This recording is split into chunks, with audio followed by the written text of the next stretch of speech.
Good morning and welcome to yet another episode of Across the Pond. Barry, it's good to see your face again. We're doing our video episodes again. Likewise, back at it again, Chad, and our listeners are now viewers again, so welcome back. Welcome.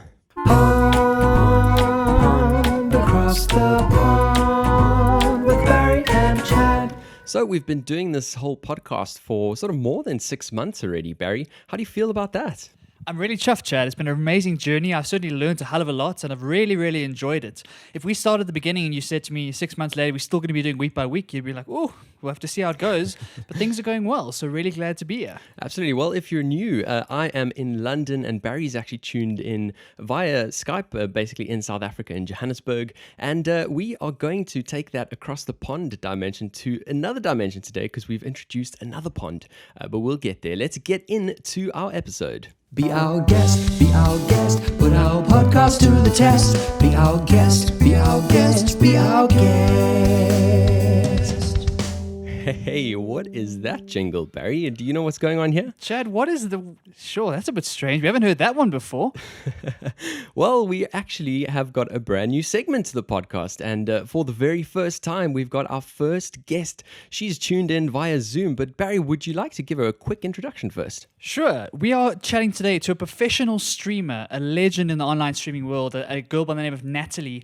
And her kind of Facebook name is NatChats, a Facebook partnered gamer doing really incredibly well, has grown a huge fan base over the last couple of months. And we're really excited to chat to her about online streaming and what the industry actually looks like.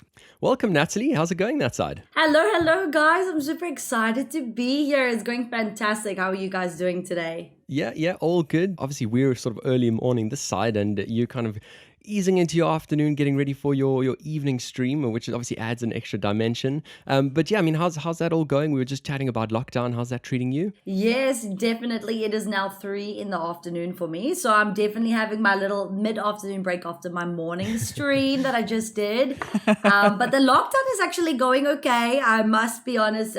It's not something that has affected me. I'm really blessed in that way just because of the job that I do. My quarantine is pretty much being at home and literally streaming all the time. So I couldn't say that it's changed much for me, but it's been sad obviously seeing it affect so many other people, like financially and like all that kind of thing. But it's been crazy. It's definitely brought a lot more people into the stream. I think because a lot of people are at home. Yeah. And it's just been something so fantastic to create like a space for them to hang out during the quarantine. Amazing. Well, I mean, Barry obviously kind of touched a little bit of your credentials and where you're at with your stream at the moment, but let's take a little step back for those who are kind of new to streaming or don't know what it entails. I mean, how do you explain what you do to family and friends and anyone who asks? Oh, that's really a tough one. I'm not going to lie. I feel like it's such a new, generation thing that trying to explain to like an older generation, because it's not your typical old school job of like being an accountant or being like an engineer or like that kind of thing. It's not like a degree. It's not anything of that sort of sense. But it's something that I explained that since I was small, I've always enjoyed like gaming and community, and obviously in the name NatChats, like I chat a lot. And so I'm a very people's person. So for me, I was driven by a community-based job, which it really excited me because I always used to work in retail. So I was dealing with people on a daily basis. And I was like, but I want to do this in a way where I'm also having fun at the same time. And there's not that pressure. And so I just decided that I wanted to do gaming. So I explained that in the sense that it's a community-driven job. And for me, my job is like creating entertainment for people while I'm gaming. So it's pretty much like a gaming show if you want to think about it. So like I try and make like every stream a bit different, bring some humor, like they're tuning in, if that makes sense. Like, oh, what's like, NatChat's going to do today? Trying to like really create that content and a place where they can tune in and get excited to watch, like pretty much like a TV show. So a lot of the time that's what I say. I pretty much do a gaming TV show because there's no other way of explaining that I'm sitting on the internet playing games. A lot of the time they're like, what? You know what I mean? So that's just as best as that I could like describe it. I think it's a great parallel because when I was watching a little bit of your stream the other day, like it's very high energy and there's a lot going on. Yes. There's a lot of excitement, there's a lot of noise, and obviously you're trying to rile everyone up and get everyone involved. And so the gaming is kind of just the vehicle for that. And your personality is actually what carries it through. Do you think that's the major differentiator for streamers who succeed and who don't? Is it that personality aspect that kind of wins them that battle? 100%. So at the end of the day, you could be like one of the best gamers out there, but like nobody wants to sit and watch you just win a game. Like you need to create that content. Like you got to have the content, you got to have that personality, and remember that those people are giving up time to be sitting there watching you. Yeah. They've given up time in their day to be sitting there watching you play a game. So like, why wouldn't you want to make that fun and like interesting for them? So for me, it's massive. I wouldn't say whether it like determines whether you'll succeed or not, but for me as a gamer and what I'm passionate about on my stream and my content is a lot to do with putting it back into my community and making sure that I'm making a positive, enjoyable place for them to come and watch and hang out. Definitely high energy. But it's incredible how I can have like one of the worst days possible and honestly not even feel like streaming. And then I put my music on and like and my countdown starts and I see the chat going crazy and they're all excited and they're like, yes, Nat. Or I see a comment like, oh my God, I'm having a bad day. I'm so glad you live. And it's amazing how it just flips everything around and just makes it so much more exciting and changes my day. And just makes me like even more excited for the stream. So it's definitely like bouncing off energy with one another that just makes it, that high energy place to be. Amazing. I mean, just that little description kind of just gives me goosebumps. It's insane. So, I mean, let's just go into that and let's go into your current following, which like you said, is a community that you've built, a really massive achievement. And I'm sure anyone listening will be inspired by that. I mean, just to touch on that, you've got over 180,000 followers at the moment on Facebook. And I mean, sort of more than half of those tune into almost every single chat, which is insane. That's so amazing. It's super exciting, and like the growth, like I said, has just been absolutely insane, especially like obviously with the corona and a lot of people being at home. But I'd like to think that I'm obviously offering something that people are really enjoying and feel really connected to. That's something I'm proud of because I am brought up with quite a strong morale and like value in life. So for me to like put something out there, especially being, growing at where I am and like being a role model necessarily in the community, it's important for me to display those standards and values and really be like a role model for people to be watching and not necessarily like look at me in a different light. So it's a lot of pressure sometimes, but at the same time it's rewarding, and I feel extremely proud of what I've built and what I've done so far. I mean, I haven't even hit a year yet. My year's next month. And so when I started this, I really did not think like this was gonna be the way it was at all. But yeah, it's been incredible. We just actually hit 187,000 today, which is crazy. Fantastic. I feel like I literally hit 100K like last month, so it's been nuts. Wow. The love is just unreal. Like people say there's not a lot of love in the world. There definitely is. Like, come to my community, you'll see it. It's insane. Just got to find your tribe. It's got to find your tribe. Exactly. Chatting about why you started, how did you get into this? Like, what happened to finally decide, cool, I'm going to try and do the streaming thing? And how did you get that first kind of few streams going when you didn't have any followers? Yeah, for sure. So I always wanted to be like that whole YouTuber, like vlogger, like everybody I feel like goes through that thing. Don't we all? Right. You really want to be like that person, especially if you are really chatty, outgoing. That's like your vibe. Yeah. And so I tried the YouTube. I tried everything. Like I kept trying like doing all these different things because I honestly just, I couldn't say that I wasn't happy with the work that I was doing because I really enjoyed makeup, and that's what I used to work in before, in skincare. But I just felt like it's just not something that I'm feeling like I'm making a difference in the world, if that makes sense. Like I want to make my mark. Yeah. And so we had a little bit of trouble about a year and a half ago with our community priest passing away, and it was really tough in the community. And so I decided to create like a community page for people to come and watch me live stream, whether it was sitting at home and we would maybe go through like some Bible verses or like some old videos of like, the priest, and like just chat about like how he's changed our lives and really like jump off each other's energy to try create a bit more of positivity, which was such a devastating time, in the community. Yeah. And so I actually labeled the channel called Hangouts with Nat, and that was actually the original name page of my page. It was Hangout with Nat. And I really enjoyed doing the live streams, and it was lovely. But it did obviously get to a point where I was like sitting there and I was like, what could we possibly more discuss? What could I do? But I'm enjoying this whole live streaming thing. Like it's pretty cool, And so I always enjoyed watching gamers on Facebook. And because Facebook gaming was so new, it was such a new platform. Like how many of us, sit on Facebook and sort of scroll through? I found it so fascinating how like these people were literally on my Facebook playing games. And I was like, maybe I should like try give this a go. I mean, I think I'm terrible at the gaming part, but I feel like I could be a bit different and maybe like make it like fun or funny.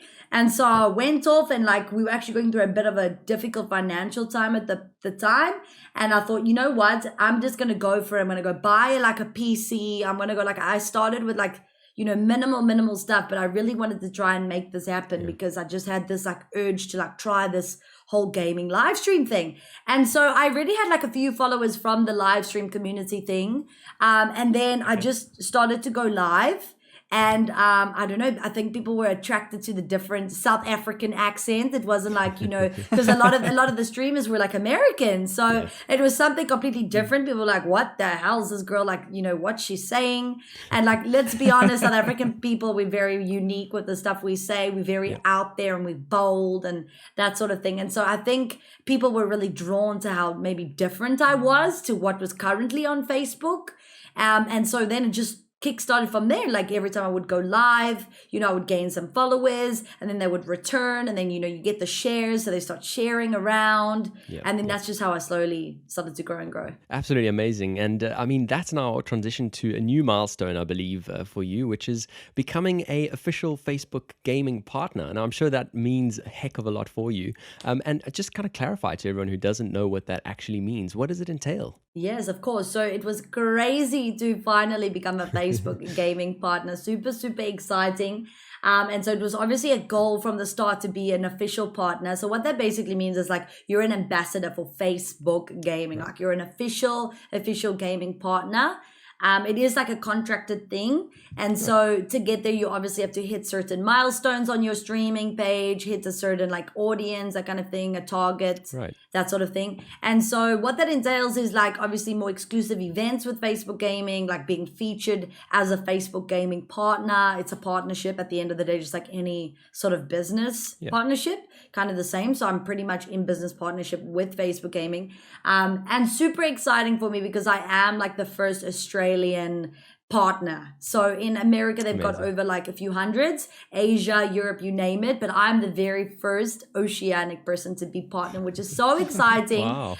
It took a little bit of time just because when I was at the gaming convention in PAX, I really, expressed how I would love to be a partner. And, they took a look at my growth and they were like, no, you definitely are like doing great and we want to make you a partner. But our problem is that we don't have any, partner managers in Australia that could be your partner manager. So that's where the difficult time came in. And it was a lot of things because they would have to make like an exception for me to try put me under North America. And it got really, really complicated. So, felt a little bit defeated. And felt like I wasn't going to be able to get that partnership because Facebook, like I said, Facebook gaming is so new and it's growing rapidly that like they need to expand the team and that kind of thing. So it was exciting for me to finally get it because it showed me that they put in that much effort to really get that done for me. And they really wanted me to be a partner. So I felt like really accomplished and really like this is an incredible achievement for me. I've never achieved anything like this in my whole life.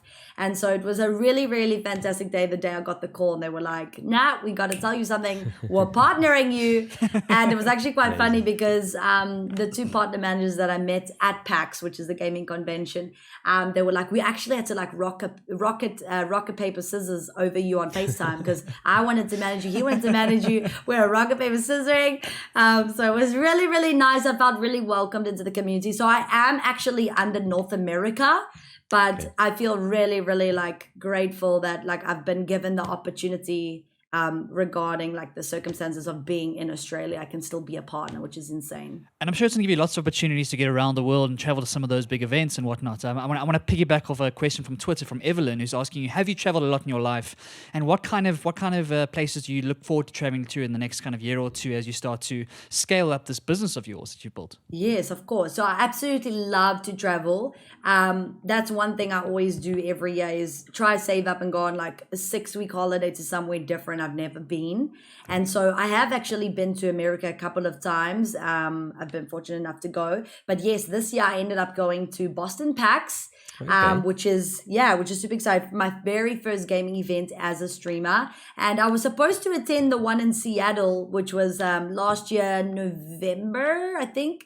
But I actually have really bad anxiety of flying by myself. So I've like flown all my life. I've absolutely never had a problem whatsoever flying. I've been on hundreds of flights, but there's something about being by myself and flying that, I don't know, just triggers something inside. And so I was so ready for this like Seattle trip to go to and this was when I was at about 10Ks. I was really new on the scene. I was excited to go, represent NatChats and go. And I just got to the airport and had a total meltdown and I couldn't go. Right. So I ended up canceling that trip, which is really like sad for me. But, things work out how they're supposed to be. Yeah. And then this opportunity came around for PAX Boston. And one of my friends said, look, I've never been to America, so I'm happy to travel with you. So I ended up traveling with her.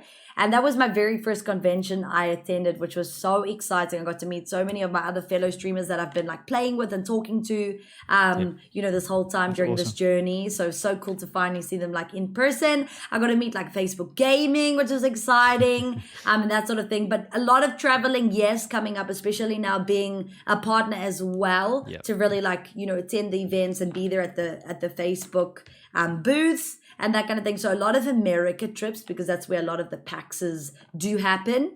But I'm hoping to bring a lot more to Australia as well, because we do actually have a PAX in Melbourne, which will be super exciting, so that I could maybe travel within Australia as well, for the gaming events, which is cool.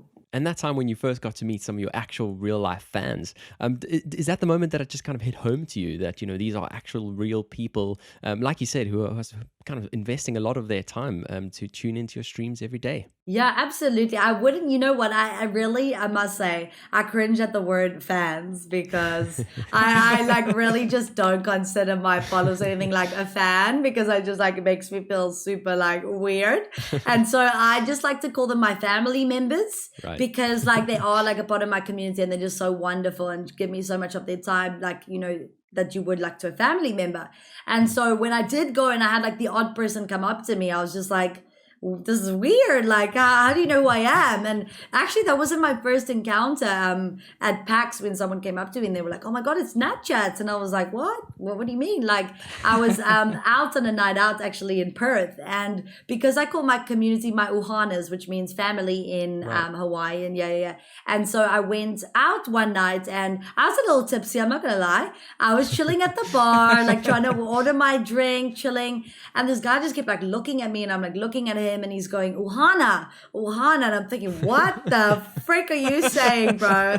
And I'm like, kind of like, am I that drunk? Like, what is he saying? And I'm like, sorry, what are you saying? He's like, Uhana means family. I'm like, oh my God, you watch my stream? He's like, yes. He's like, I watch your stream. He's like, oh my God, that's so crazy. I can't believe I bumped into you. So I was like, oh my God, please come in my stream tomorrow and say hello. That's insane.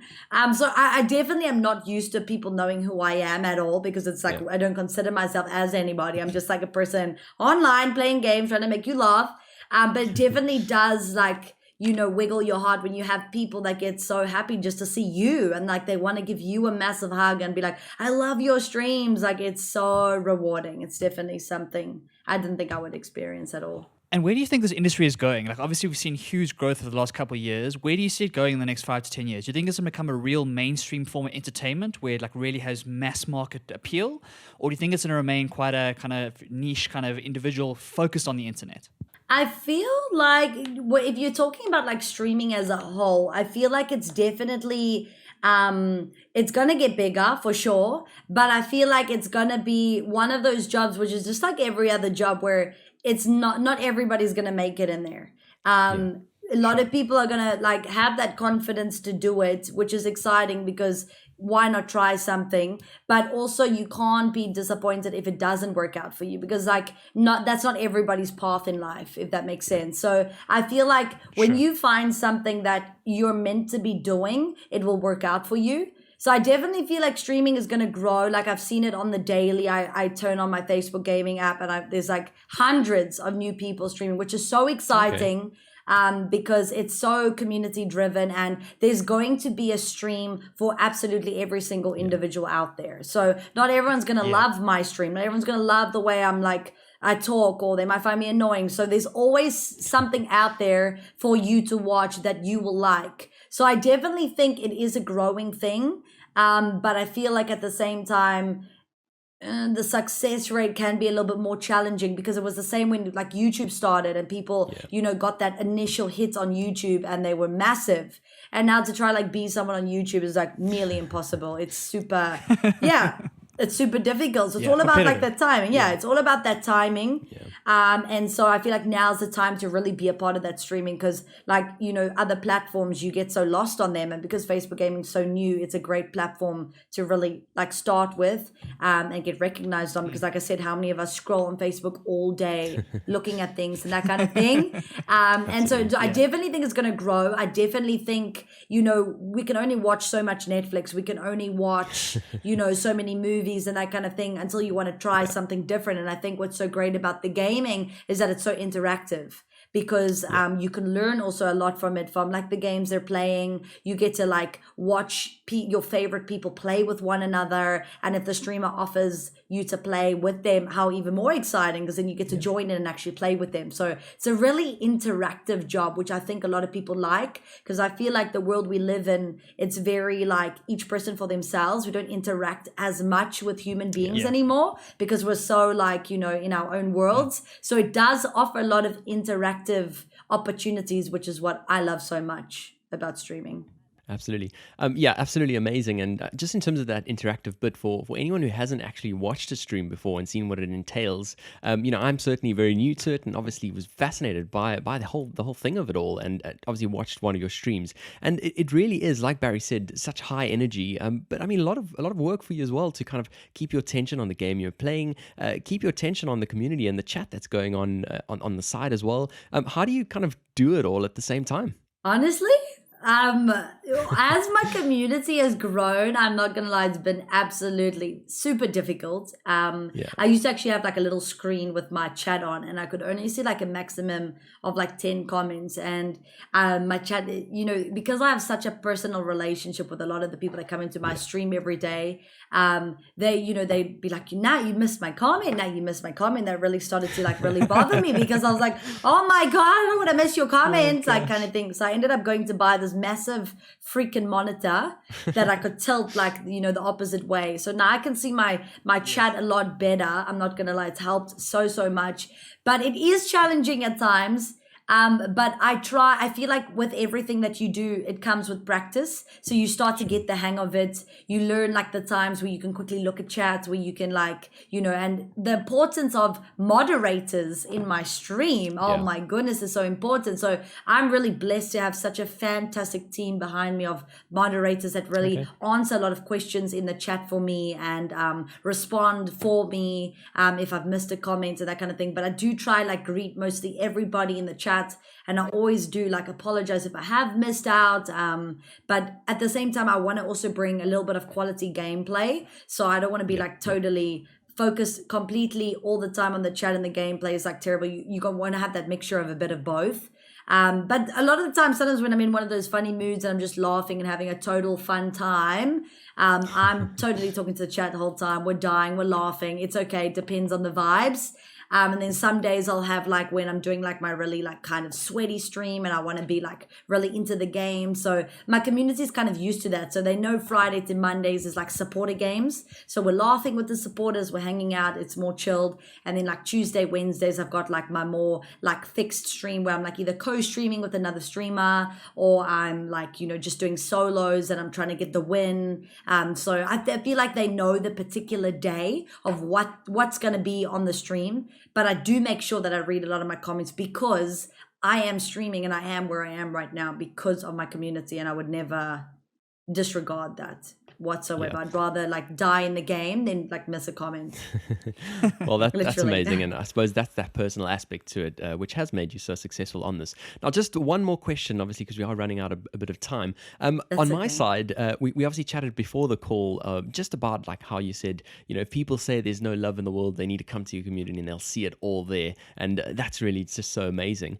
But obviously, every now and then you get that one guy, you get that troll who's trying to invoke a bit of a reaction, and I just wanted to know, how do you handle trolls?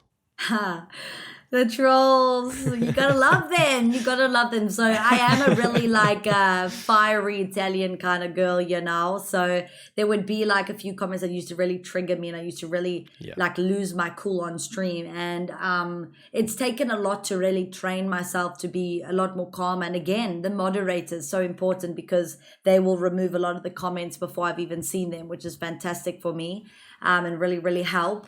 But, you know, it's one of those things where I try to really sit and think to myself, what has created that person to want to react that way? So there must be something going on in their personal life that's obviously created this person and want to react and be so nasty in my chat. So I try to put myself in their shoes and say, I don't know what they're going through right now. I'm gonna avoid it because I feel like people really feed off your reaction, and the more I react to it, the more like sort of crazy people go in the chat, and I don't really want to like cheer on that in my stream. I don't want people to start backing me up and then start being nasty to people in the stream and be like, don't say that, like, who are you? Like, I don't want to entertain that in my community. And so when we do have a troll, that we pretty much just ban them, delete them, and that's it, kind of move on. Before, it wasn't really like that. I used to lose my shit on stream and swear and, you know, do whatever.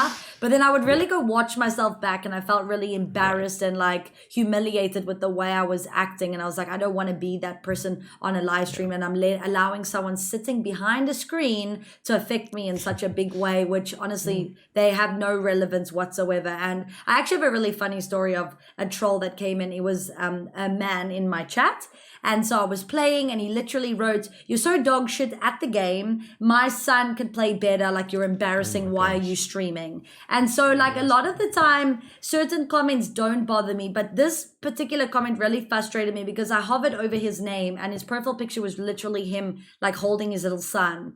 And I just responded to him and I said, look, like, I don't understand how you can be a dad going into a live stream and like posting such a negative comment when you're a dad to a son who looks up to you and you're supposed to be a role model. I said, God forbid if your son was playing a sports match and another parent came up to you and said, why is your son playing this, you know, this sport? He's so dog shit at it. What would be your response? And he actually replied in my chat and he said, I've never looked at it that way. I do apologize. Because I said, like, you're so out of line. Like, you're an embarrassment to be a dad, writing on the internet to someone trying to enjoy a game, being so toxic and negative. Like, what kind of role model are you for your son? And I feel like that really hits a spot for him. So sometimes when you approach trolls in a way where you can like see where you're coming from, so you kind of put them back in your shoes. So just like you can see their shoes, you want to put them in your shoes and make them really, really see your perspective and how it makes you feel. And I feel like they really like look at it and they go, oh, she's kind of got a point here.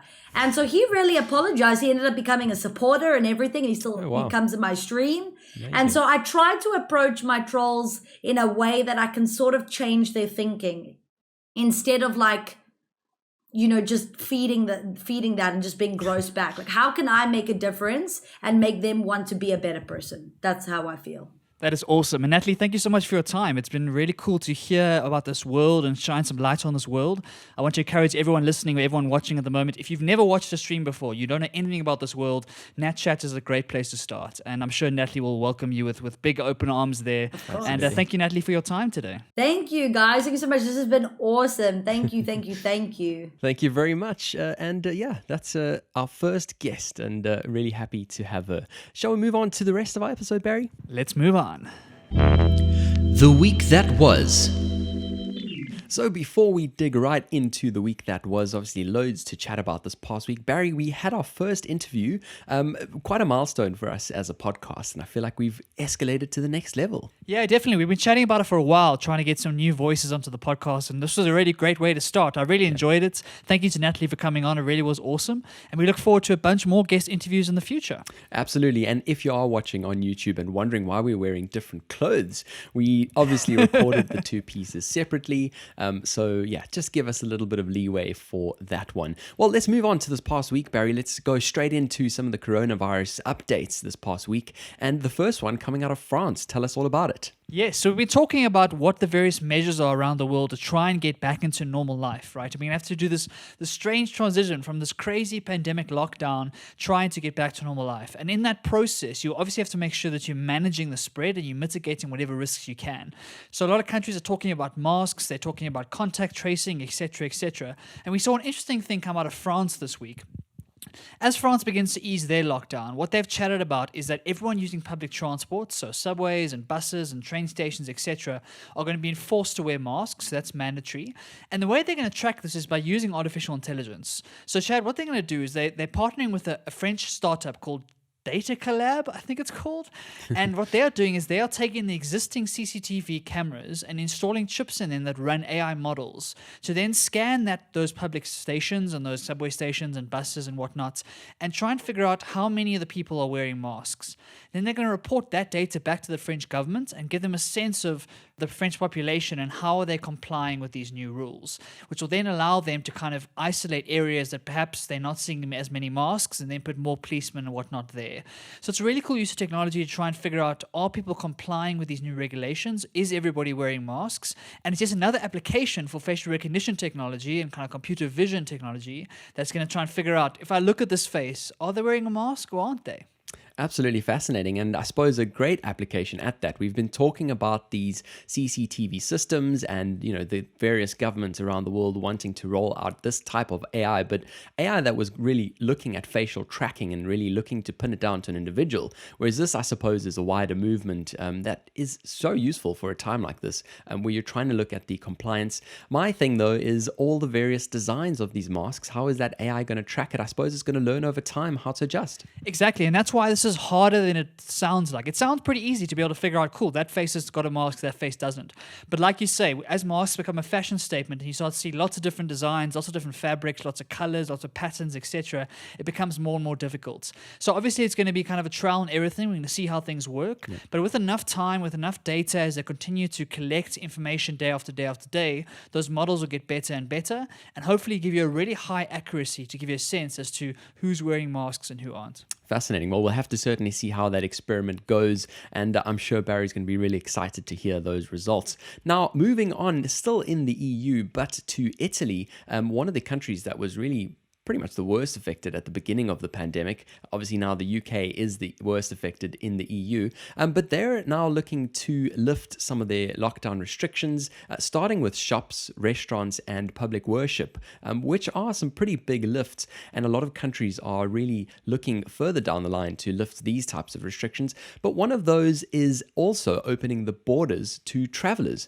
starting on the 3rd of June. Now that seems really soon to me, and a lot of my friends that I've chatted about this to already are really keen to get on and get that summer holiday on the go. I'm shocked. Yeah, it is very strange because, of course, Italy has been this epicenter from around the world. It's been one of those places that everyone has been focusing on because of the tremendous amount of suffering and the crisis over there. And it seems like it was very recent, right? It seems very recent that they got over the peak and they started to stabilize. So this kind of early date to open borders is a little bit strange. But at the same time, maybe that's what's needed to try and get the economy back and running, right? So maybe if you've got the testing capability, your hospitals are back to normal kind of functioning, you've kind of got the best of the best out of this, you've got the right people PPE, etc., this might be a good time to try and restart things. I think Italy is in a very similar position to places like South Africa, where the economy is really, really struggling. I mean, Italy haven't seen much GDP growth in the last kind of 10 or 20 years. And so they're also in that situation where they need to get people back to work and need to get things back and running.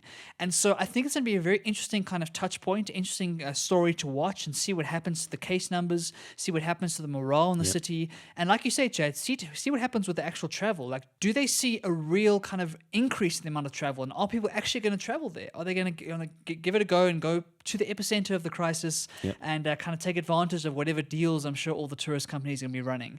It's really going to be an interesting story to watch and see what this says for the rest of the countries around the world as they start to ease lockdowns and we start moving towards a normal world, whatever that means. Absolutely. And one of the things I failed to mention in lifting this kind of border release is also the quarantine window of 14 days that is obviously currently in effect. So one of the things that they're looking at is for EU travelers, it's likely at this stage that EU travelers will not have to spend those 14 days in quarantine, which, certainly makes it appealing for those who are still looking to get a little summer holiday in this year still. And I think the big question here now really is how they're going to get there, because a lot of these flights for the next couple of months have already been cancelled. Yeah, it's one of those things where you have to find a way to get there, whether it's by train or by bus or driving or flying, and have to figure it out. Luckily in the EU, the transport systems are quite well developed and there seems to be a lot of options. But whether it's going to be enough to reinvigorate the tourist economy and kind of get people back into those tourist centres remains to be seen. Absolutely. Well, let's now move on to the work effects of this. And Barry, you found something really cool about a company that has been ahead of the curve for a long time in terms of the tech side and I guess the modern working way, and they've actually now expedited it a bit further. Yeah, so the company is Twitter, and Twitter is obviously one of the giant tech companies that has taken over the world and has such influence over public conversation and kind of holds the world's conversation at its fingertips. And as a company, like you say, they've always been pushing the boundaries. Jack Dorsey, their CEO, is one of those forward-thinking CEOs who's always trying to disrupt the status quo, especially with the way they work with their employees. And basically the announcement they made this week, Chad, was that even post-pandemic, every single employee has the right to work from home forever. Yeah. So they are getting rid of offices, well, not getting rid of offices per se, but allowing people the opportunity, if they want to work remotely wherever possible. Now, obviously, this doesn't include some people who have to physically be there. So if you're maintaining servers in their warehouses, then you probably have to be there. But for anybody who's not physically needed there, they're able to work remotely from wherever they are in the world. And this is a really big leap. I think Twitter were in the process of doing this, and we're going to try and phase this in over time. But this pandemic has kind of brought that timeline right up. And maybe they've seen over the pandemic, it actually works. It actually works. People are working from home, they're doing their thing, and they seem to think it's going to work going forward. So it's kind of the first major giant tech company that's made this kind of decision. And we have to wait and see what this does for what those employees are going to do. I think one of the big things of this, Chad, is a lot of the employees are staying in San Francisco because they kind of have to be in Silicon Valley. And the cost of living there, as you know, is crazy. Yep. So this might give them the opportunity to move to cheaper places around the States or even around the world and still maintain their Twitter job. And so it's a really interesting one, and I, for one, am all for this kind of innovation. Absolutely. I think this is just the case study of really what is the first of what is about to become a really, really big movement, and where companies are actually starting to challenge and question the amount of space they actually need in their offices, where a lot of people actually prefer working from home. Some people are more efficient at home, and obviously the contact of having meetings maybe once a week will work, but to have to actually be at the office all the time for the sake of just showing your face, it seems like those days are numbered, and I suppose that's a really, really positive move that we're seeing. Now, keeping in the tech space, Barry, we've seen another acquisition come through from Facebook. Obviously, we've seen a wide array of acquisitions in the past, from Instagram to WhatsApp, and now another one. Tell us about this one and specifically the sort of synergistic value that they see they're getting out of this acquisition.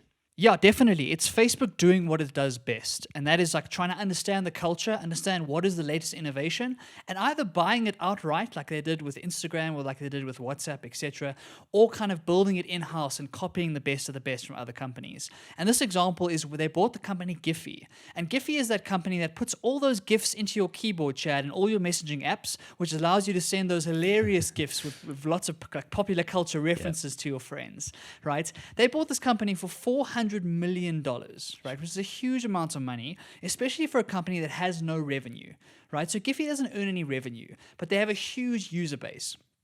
According to the latest stats, the company has 300 million daily users and over 2 billion GIF searches are performed every single month. So it really is a juggernaut in that space and is a huge part of messaging in 21st century, right? The meme culture and all of that stuff has really grown over the last couple of years, and Giphy has placed itself at the forefront of that. And so the question is, why would they pay $400 million for a company that earns zero revenue? And the answer is data, as it always is with Facebook. What a lot of people don't know is that every search and every GIF that you send is not just the picture or the animation itself, but it's also a beacon that allows that company to track how and where that image is sent or loaded around the internet. So what they do is they wrap each of those GIFs in like a technical special format that helps the image load faster. What it also does is it inserts that tracking beacon. And so that piece of JavaScript really allows the company Giphy to understand exactly what you're doing around the web. And it's another one of those retargeting tools that are so powerful.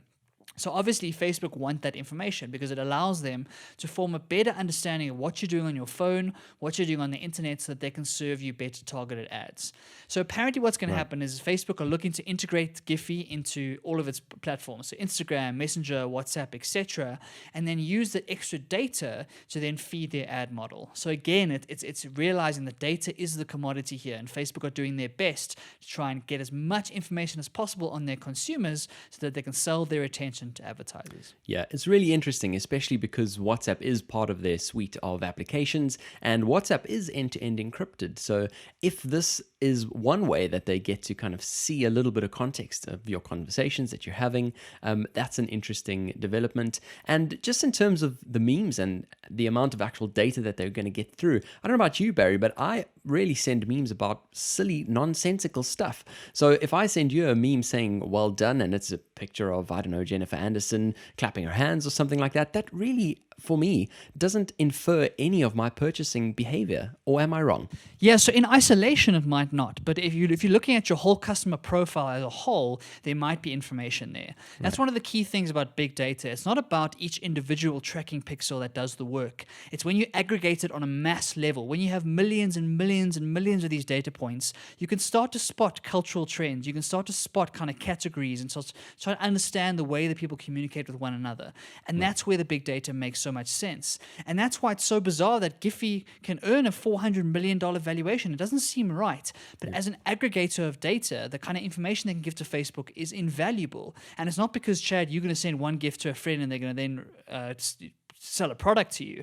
It's because they're going to aggregate that with lots and lots of other consumers and get a better understanding of how the internet is working. Fascinating stuff, and we'll have to see how this acquisition works out for them, and ultimately how the changes in Giphy come across, if we even notice them at all in our use going forward.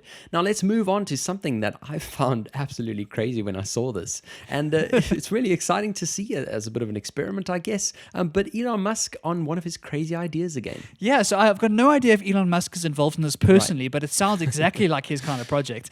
Basically what is happening is that SpaceX and NASA and the man himself, Mr. Tom Cruise, are teaming up for a crazy, crazy movie idea.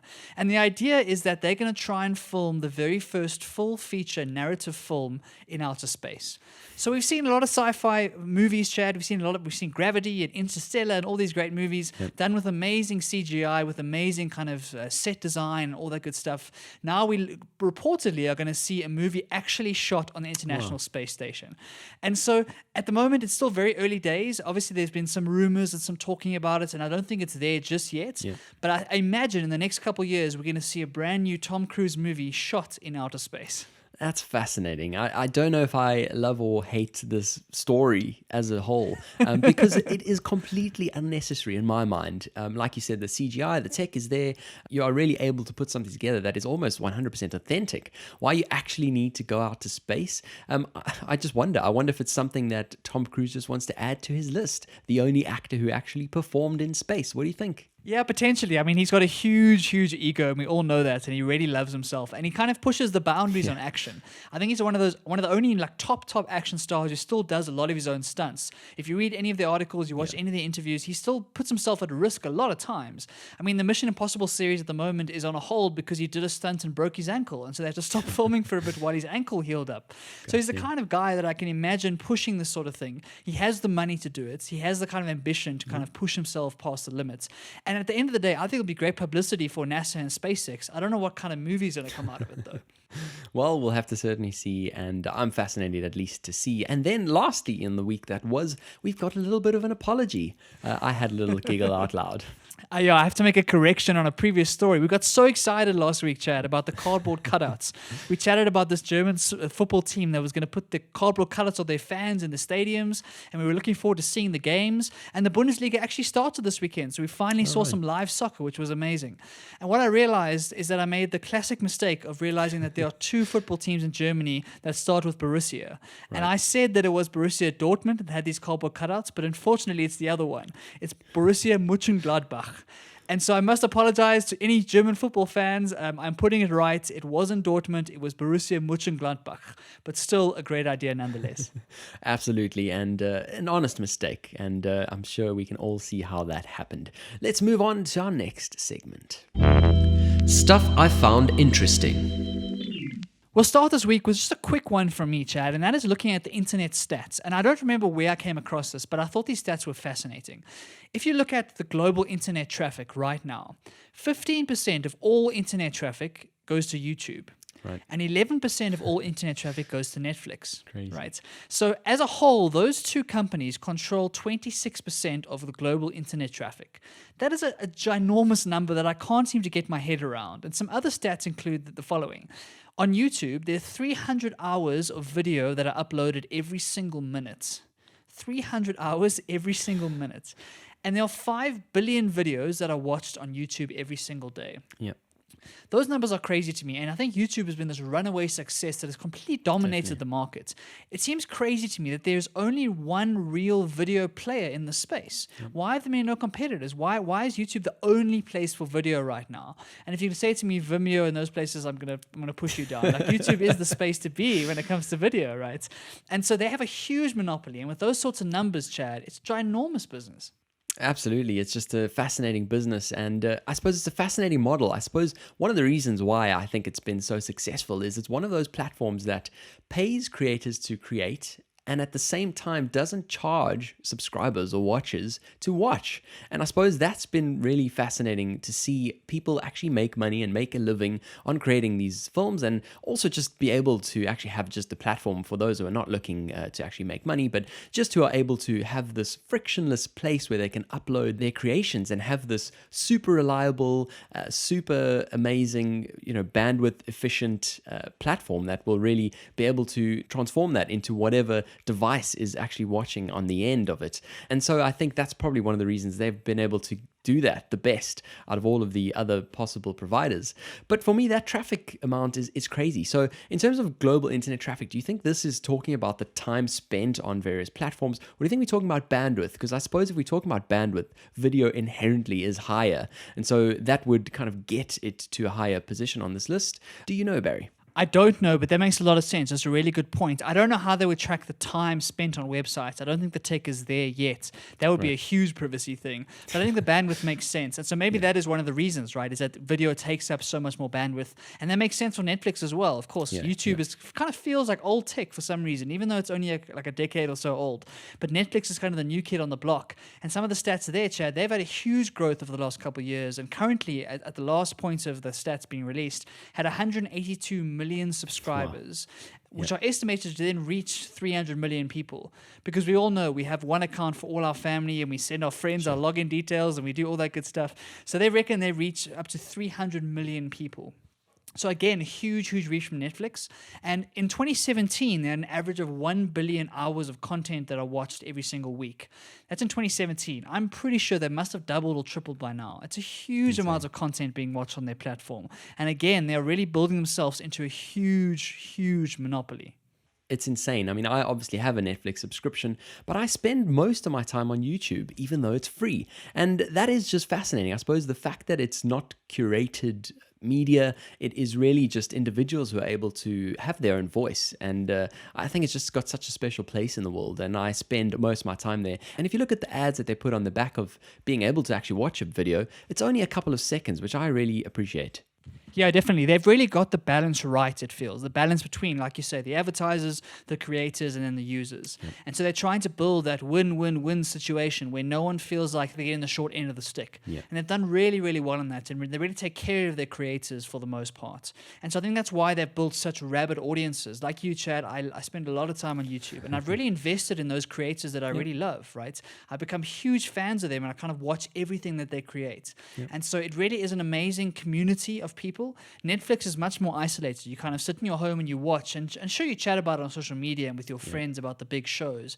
But YouTube is much more of a community. It's much more of a social network, whereas Netflix is just showing you very high quality TV and kind of documentaries and that sort of thing. Yeah, absolutely. Both have a place, but such an interesting stat. So thanks for bringing that to us, Barry. Keeping on YouTube, I came across this random video this past week, which is not new by any stretch of the imagination. I think it's a couple of years old, actually. And it is an extract from the Jimmy Kimmel show, where basically an interviewer goes around on the street and asks people outright what sort of methodology they use to come up with their passwords. And in that same conversation, in a sort of veiled way, they kind of start to find out a little bit more about this person, and the person doesn't even realize that they're giving this person their password. So, for example, someone will go through and say, "What's your password?" "Oh, it's just my dog's name and the year I was born." And in a conversation, which let's say is 10 minutes long, the interviewer will be able to get out, "Oh, cool, yeah, so what's your dog's name?" And, "Oh, yeah, so when were you born?" And straight away has their password. And I just found this fascinating. And I suppose this just increases the scrutiny that we have on privacy and online security. Yeah, I think it's a great example of how careless people are with their cybersecurity.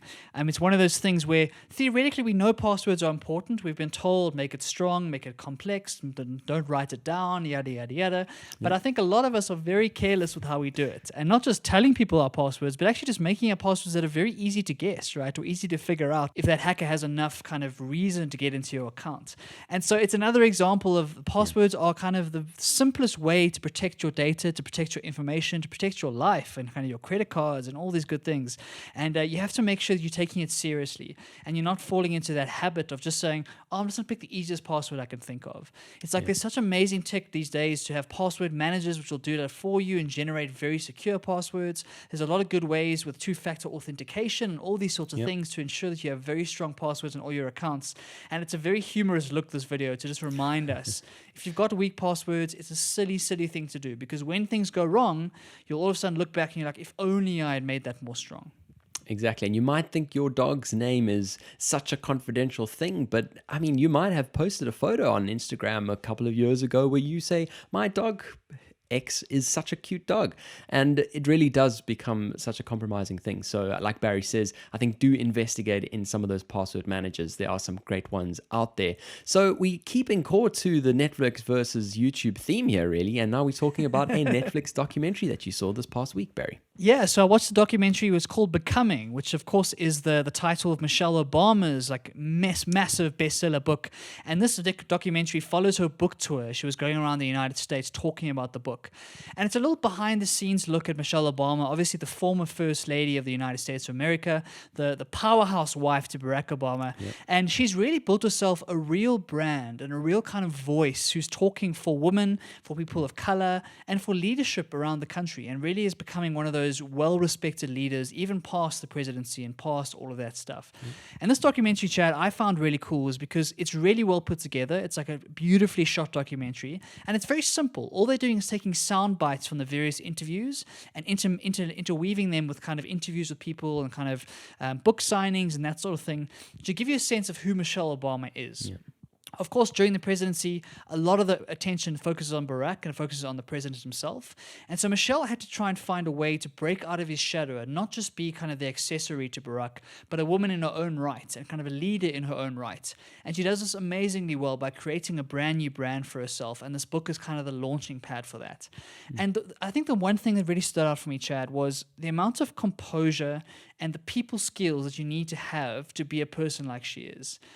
For example, she would go on the campaign trail, and they show one of the examples when they were running, I think, 2012 election. And she'd be on the road day after day after day, traveling to all the states, right? And every single day, she'd be for 8 to 10 to 12 hours a day interacting with people. And I, for one, am an introvert. That terrifies me Yeah. because I get very exhausted. If I have 4 Zoom calls in a row, I am drained. I want to go lie in my bed. I want to read my book. I want to get away from people. And so I have huge respect for the amount of people skills that are necessary to make the person right at the end of your day feel as important as the person at the beginning of your day. Yep. And that's what she does so well. And that's kind of the face of politicians, really. They have to be able to do that. They have to be able to focus all of their attention on the person they're speaking to and make them feel like they're the most important thing in the world. And I think there's something we can all learn from that, is that when we can, if you get really good at that skill, you get really good at listening and kind of not just fobbing people off, but being able to show energy and show empathy at every moment of the day, that's a powerhouse skill. Absolutely, completely agree with you there. And it's one of those skills that not everyone can have. It's the reason why we have one Michelle Obama and why she's such a spectacular individual. And like you say, that just sounds like such a great documentary. And we certainly need to go and have a watch. Now, the last thing that I wanted to chat in, stuff I found interesting this week, was Today at Apple, which is basically a service for everyone in the UK, and I'm not sure if it is in other countries, I'm sure it would be, where you can walk into an Apple store at any moment in time and there will pretty much be a workshop going on in the background. Now, all of these workshops are obviously tailored to Apple products and tailored to the ecosystem and obviously the various software pieces that they sell as well, but it's a really, really great addition in terms of the softer side and softer skills of actually getting to learn their products and getting to know what's possible with them. And they've actually now extended that offering to home, which I find really cool. And for me, for a while, I've always thought that the fact that you have to walk into a store is quite limiting.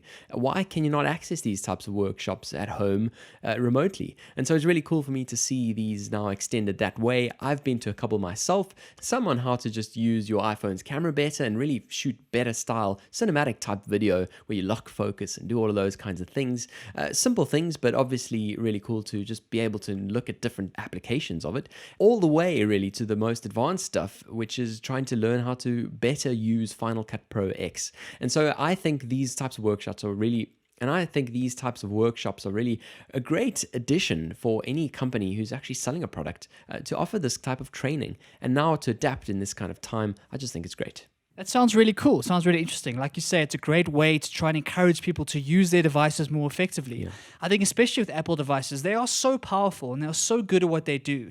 But if you're not aware of how to use the features, if you're not aware of how to get better photos or better videos, etc., you might not be using the phone or the device to its full capability. So this is a great example to try and get you to understand what this phone is capable of. Yeah. And we've seen some amazing stuff come out of the iPhone, like amazing photos being shot, amazing cinematography. And I'm imagining workshops like this help the normal person, a person who just bought the phone on the street, to get better like usage out of their phone and create some of these amazing pieces of content without professional equipment. That's really cool. Absolutely. So if you do have any of those devices, definitely go and check it out. I suppose in South Africa, you don't have that service, certainly in my knowledge, to actually be able to walk into an iStore and pick up a workshop. So really cool that now the whole globe can actually take advantage of these offerings. So definitely do while you are able to. Let's move on to our next segment. Looking ahead. In looking ahead this week, we start with a project that I'm very fascinated by, Chad. And when I found it, I had to put it on this list. And we're talking about mind reading. Yes, mind reading. And we're not talking about the kind where you go to a psychic and you sit in front of them and they tell you a horoscope. We're talking about using technology to analyze brain waves. Wow. So basically what happened is that a team from the University of California, San Francisco, is busy working on a machine learning solution that aims to translate neural signals into English text while the person is reading out loud.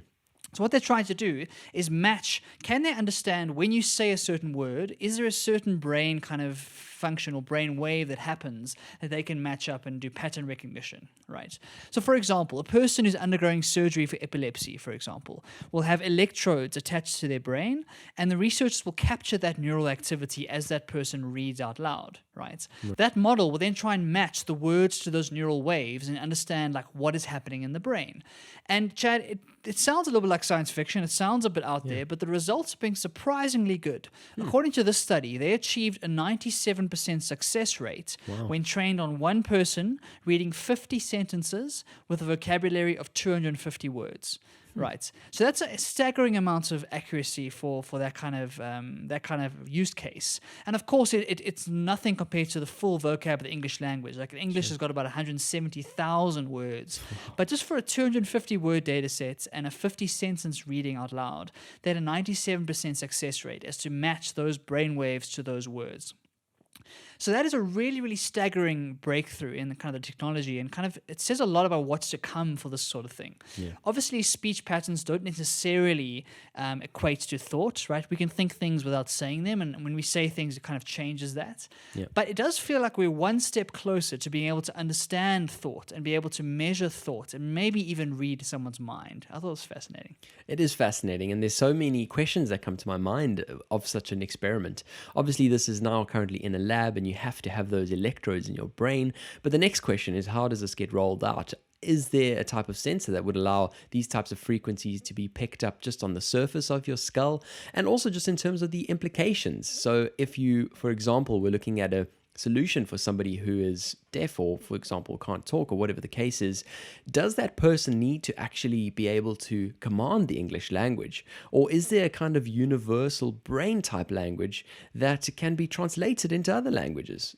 Fascinating stuff. Yeah, without a doubt. And there's lots of questions that are arising from this. I think everyone's talking about Elon Musk's company Neuralink, which is trying to put like a brain interface into your brain. So some sort of chip or some sort of lace interface that sits on your brain and performs the role of those electrodes. So I think we're going that route. And I think in a couple of years' time, we might be talking about those sorts of things.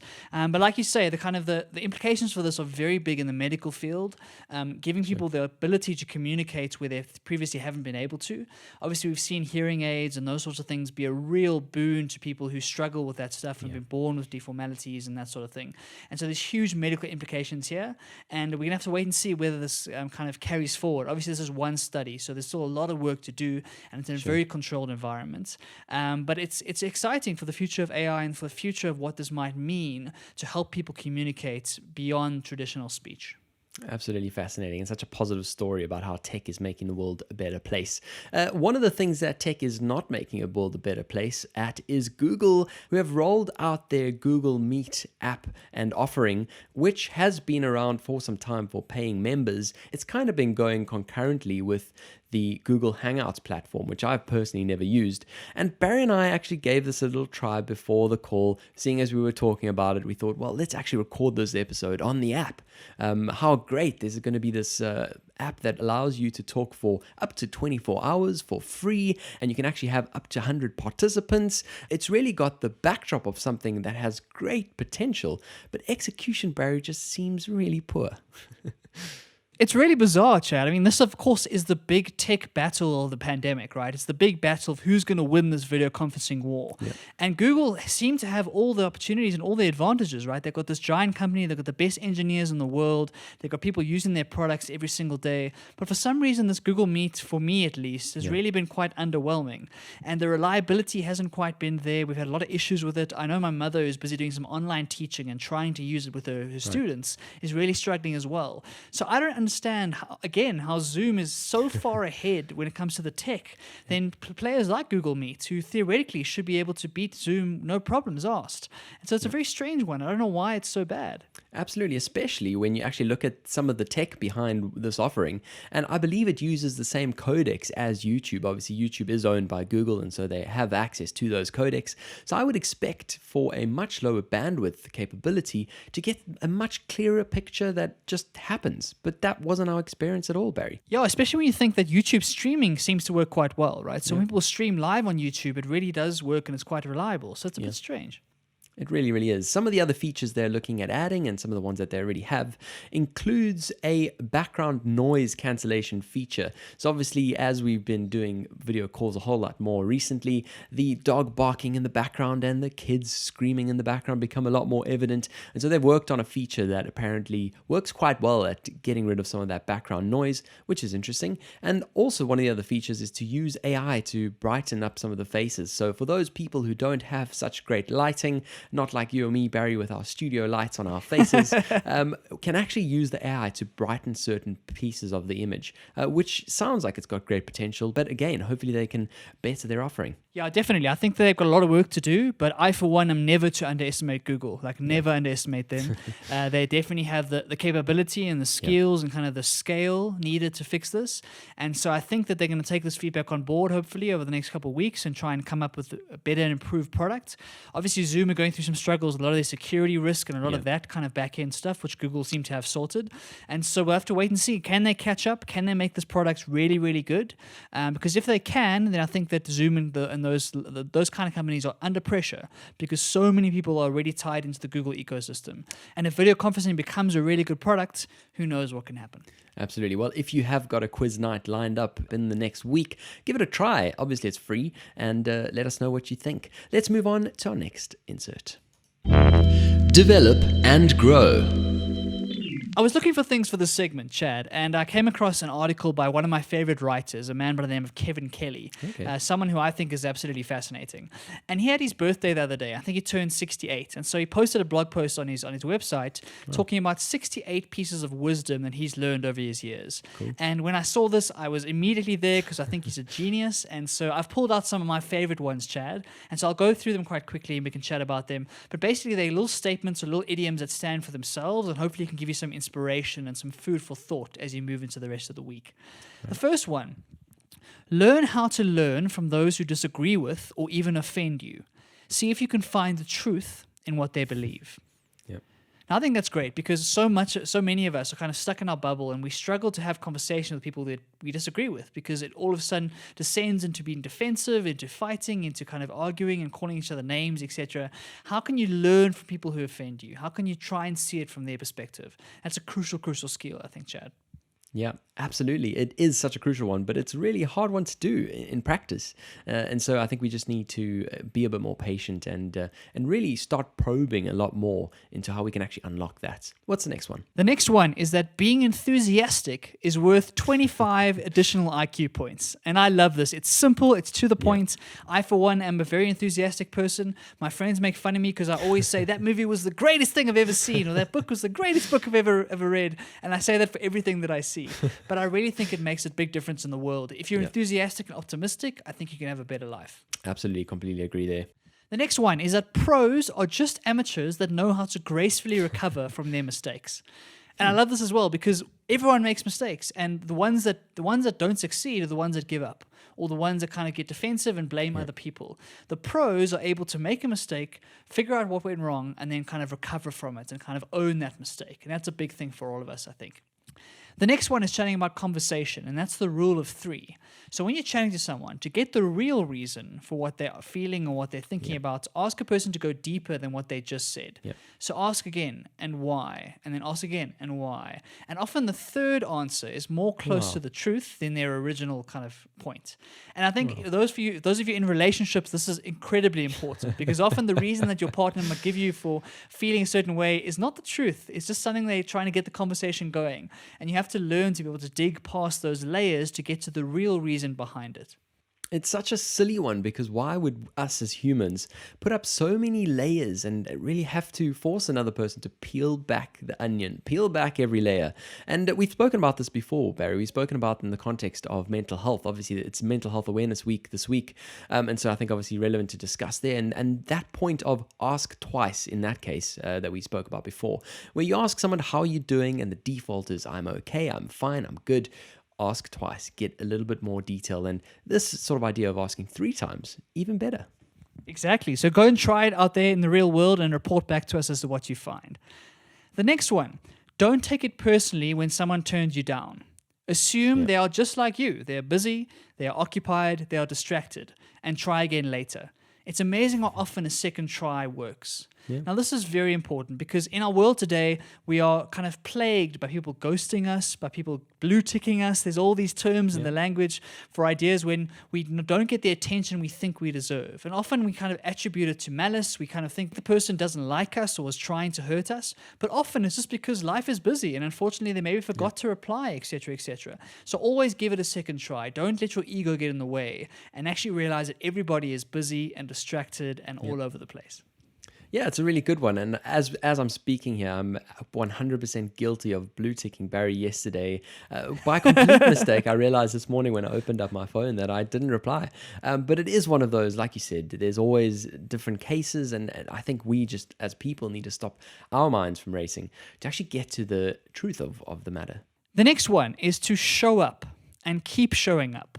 Someone successful said that 99% of success is just showing up. Right? It's a reminder to all of us that unless you put yourself out there, unless you take risk, unless you get into the arena, nothing can happen, right? You can't win by sitting in the sidelines. And so if you keep showing up time and time and time again, eventually things will go your way and you'll create your own luck. The next one, Chad, is a little bit weird for me, but I think it makes a lot of sense. And what he says is, before you are old, attend as many funerals as you can bear and listen. Wow. Nobody talks about the departed's achievements. The only thing people will remember is what kind of person you were while you were achieving. Now, this thing really hit me at heart because I'm a big A-type. I've got these huge goals for my life. I often judge myself by my achievements in a professional sense and whatnot. And this is a good reminder for us that doesn't dictate your legacy in this world, right? Your achievements are going to be forgotten, but the kind of person that you are, the character, the values that you live, all of those things are what the people are going to remember you for. And so I think going to funerals, or at least talking to old people, talking to people who have lived a full life and getting a sense as to what actually matters is a good perspective for us to ensure that we're not always focused on what is the next thing to achieve, what is the next box to tick, what is the next piece of success to chase, but rather figuring out how do we become better people. That's profound, and I can see how that hit home with you, Barry. Absolutely profound. The second last one is that anything real begins with a fiction of what it could be. So imagination is therefore the most potent force in the universe, and a skill you can get better at. It's the one skill in life that benefits from ignoring what everyone else knows. And why I like this is because it's a reminder to all of us to kind of take the less trodden path. Like, try something different. Like, be willing to be seen as weird or silly or strange because you're chasing an idea that is different, because that's what kind of imagination and creativity is all about. And the more you can do that, the better chance you have of making a real impact on this world. Yeah, and that one really fits nicely with the idea of looking at the world with that childlike wonder that we speak about so much, Barry. And that is really where all of the great sort of innovations and developments of this world come about. And one more, Chad. I know I've been done a lot, so I'll put you out of your misery. The last one here is, over the long term, the future is decided by optimists. To be an optimist, you don't have to ignore all of the many problems that we create. You just have to imagine improving our capacity to solve those problems. And I think it's a great place to end Kevin Kelly's little piece of advice. Be an optimist. Believe we can do better. Believe we can make this world a better place. I've been reading quite a bit about this, funny enough, this idea of optimist, and about lots of people kind of accusing others of being Pollyannas. But it is such an important one, and just having that optimism is really just so useful, and it really just gives you an out. You can actually see the end of the tunnel. You can see the light at the end of the tunnel, where I think a lot of people just get stuck, and in that pessimism, it's just really so hard to get out of. So Barry, I think you are certainly a contributor of a lot of optimism in this world, and we'll kind of carry on with that and take it on with ourselves if we can. So one of the other things I wanted to chat about this week in Develop and Grow, certainly on the physical side, was how we are keeping fit and active during this time. And we've spoken quite a lot about HIIT training, and obviously there's loads of those types of workouts that a lot of people have been able to do now that they are confined to their own homes. One of the things I had never really thought about and never really focused on was the power of using resistance bands. And so when you do inevitably get HIIT fatigue, which I think is an eventuality if it's all you're doing, they're great workouts, they're really fantastic, but they're tough. And just to kind of get up every single day and want to do 100 burpees is not always your vibe for the day. So I think it's really great to use resistance bands as a kind of substitution for weights, really. I woke up this morning and grabbed my resistance band and did some curls and did some all various things. And I was really, really, really surprised at how much sort of muscle work you can actually get from these simple devices. Yeah, I haven't used them myself, but I've seen so many videos about them. And like you say, Chad, they really are very flexible, both in the literal and the figurative sense, right? And the amount of different workouts you can do, the amount of different movements you can do is incredible, especially in a situation where you're working out from home. All you need is like a frame or a door frame or something with them, and you can do a whole range of stuff. So they're one of those very inexpensive pieces of equipment that really can do the whole wide range of full body movements. So very, very cool. I need to get myself a pair, Chad. Absolutely. And I mean, I think for a long time, people have been using them in rehab. You go to a physio says, well, this is your little bit of exercise to do. He has a little stretchy piece of rubber, and that's kind of the only reason you see it. But for me, I think it certainly is a great fitness tool in itself, and you certainly should go and order some, Barry. Let's now move on to our last segment. What's on your mind? So we're back to What's on Your Mind, and we actually have a question this week, something to talk about by a very passionate listener, and her name is Ashley, and she mentioned that she really, really loved our latest episode this past week. Barry, do you have any good recommendations for novels? Yeah, so obviously she heard the last episode. We were chatting about novels versus self-help and talking about the various implications there. And when I get a question like this, I get very excited because, as you know, Chad, I am a huge book nerd and I love my books. But it's always a dangerous question because I could give thousands of recommendations, but it's hard to know what to recommend to different people because depending on what you like, what genres you enjoy, like kind of what your reading past does it look like will dictate what kind of books I will try and recommend. So it's always a difficult one. First of all, I would recommend chatting to friends that are like you, have similar interests, similar sort of backgrounds, and getting a sense as to what books they really enjoyed. That's often a great way to go about it and get a more kind of narrow and niche understanding of what books might be good for you. But what I've tried to do here is give a few examples of books that I think will appeal to the most amount of people. So the kind of mass market. Right. If you've never read a novel before, perhaps this is a good place to start. And I would love to hear, if you do go and get any of these and read them, I'd love to hear your thoughts. The first one is potentially my favorite novel of all time, a book called Cain and Abel by Jeffrey Archer. An absolute masterpiece. I don't want to spoil the plot, so I won't tell you anything about it, but trust me, it is brilliant, and it's probably one of my favorite novels of all time. Okay. The second one is one that I just finished a couple weeks ago called An Orchestra of Minorities by Chigozie Obioma. My very first Nigerian novel, and it changed my world when it comes to fiction. So a really, really amazing story there. Very emotional. I may or may not have shed a tear towards the second half of the book. Wow. It really is a must-read. The third one is a book called Inferno by Dan Brown. Now, Dan Brown is a very famous author, probably best known for his book The Da Vinci Code, which is one of his earlier books. Inferno is one of his later books, and I think it's better than The Da Vinci Code, which says a lot, because The Da Vinci Code was an absolute bestseller, right? And Inferno is an amazing kind of dystopian future. So if you're looking for something dystopian or more kind of fantasy, or not fantasy per se, but speculative fiction, that's a good one to go for. And the last one, Chad, is something that everyone should read. Everyone has to read it, and it's the magnificent Harry Potter series by J.K. Rowling. Potentially, I think, one of the greatest stories of our generation, and it's one of those stories that if you haven't read it yet, even though it feels like it's for kids, it's really not. Once you get into book 3 and book 4 and you start to move through that series, it becomes an incredible tome, an incredible story about bravery, about courage, about friendship, and about all sorts of amazing things that for me has changed my life. So those are kind of my 4 recommendations, Chad, for anyone who hasn't read novels before and is looking for somewhere to start. Amazing. Thanks, Barry. Some great recommendations there. We have been chatting about extensively, quite a novice at novels. And so these are a great little list that I can also have myself in the future when I want to go that way, go away from the non-fiction direction that I've been setting myself up in for some time already. That brings us to the end of yet another episode. Quite a jam-packed one, Barry. We covered a heck of a lot of things, had our first guest. A lot of it was tech-focused, which is yours and my favorite things to chat about, but a great week nonetheless. Definitely. It feels like a Waterstone moment for the podcast. We're back to video. We have our first guests. And we also brand straight out of the box, we have a new Instagram and Twitter handle. Hey. So that's really cool as well. So the podcast is moving from strength to strength. We really enjoy kind of sharing this with you guys and interacting with you. If you do have any thoughts or comments, especially in our first guest segment, we'd love to hear some feedback. We want to make sure this is as good as possible for you guys. And if you have any ideas for guests in the future, people you'd love to hear interviewed, please drop us a comment or some sort of email or message on any of the social media platforms. We'd love to hear your thoughts and continue to make this podcast better and better for you guys. Absolutely. And if you don't know where to find us, Barry, what are those handles on the various platforms? And then also tell us where people can find out about more of your personal stuff as well. Absolutely, Chad. So let's chat about the various platforms. On Facebook, we are Across the Pond Podcast. We've got a great community building there every single day, so go and join us if that's your place. On Instagram, brand new, Across the Pondcast. That's the handle there. And so we're going to be sharing lots of cool stuff and lots of behind the scenes there on Instagram, so go follow us there. And on Twitter, our handle is Across_podcast.